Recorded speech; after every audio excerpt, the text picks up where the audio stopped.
Today's January 22nd. We're in Proverbs chapter 22. I would encourage you to read today's proverb, watch this video, and then you can leave a comment with something God is teaching you through today's reading.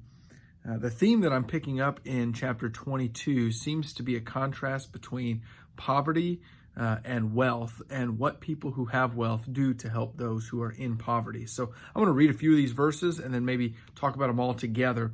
Verse 2 makes a distinction or puts a unifying quality between the rich and the poor. The rich and the poor meet together. The Lord is the maker of them all. Verses 7, 8, and 9, you kind of see this curse or calamity that comes on those who take advantage of the poor, and then a blessing on those who give generously to those without. Verse 16, whoever oppresses the poor to increase his own wealth or gives to the rich will only come to poverty.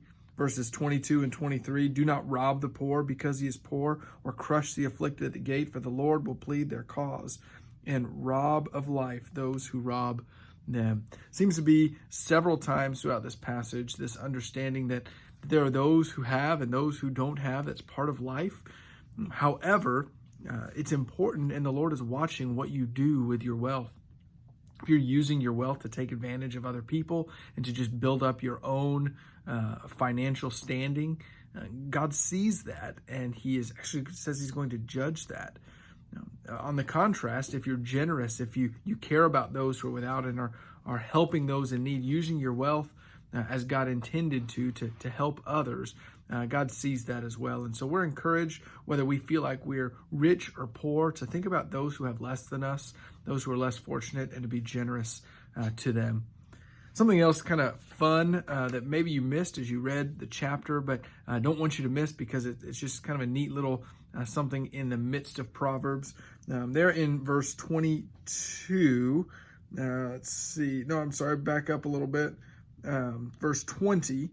In verse 20, it says, have I not written for you 30 sayings of counsel and knowledge to make you know what is right and true, that you may give a true answer to those who sent you?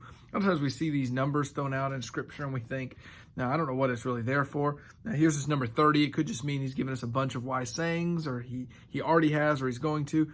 But actually, from chapter 22, verse 22, so 22, all the way through chapter 24, verse 22, are 30 distinct proverbs that are just kind of fun to try to identify.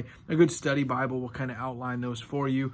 And then also you may just be able to read and see kind of where the distinctions are. But now what he's telling us in verse 20 is, hey, I've got 30 distinct proverbs of truth that are very helpful for you.